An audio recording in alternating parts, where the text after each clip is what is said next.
Well, listen, this is what the Democratic blue states have been doing. They unleash illegal aliens and immigrants across the border. Then they find ways to allure them to their state with generous benefits. And then they look the other way while those immigrants begin to defraud the program. That is the story of Minnesota. Now, what is the incentive for a state like Minnesota to do that?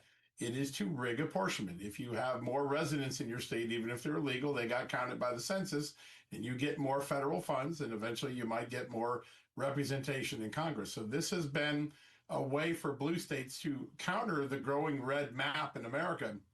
And in Somalia, according to the prosecutors we've talked to and members of Congress who've looked into it, it now looks like about $2 billion of your and ours hard working money was taxpayer money was stolen in a series of schemes. One of the schemes defrauded a COVID era food program that was supposed to help people who had no food on the table during COVID. Those are vulnerable victims, and the Somali immigrants who ran this scam defrauded them as well as the taxpayer. Another program involved autism and money that would go to families that had autistic children. There's a Somali doctor charged with giving false diagnoses to families so that they can get those benefits that were meant for families with autistic children. So a widespread systemic scandal. 77 Somali immigrants have already been indicted.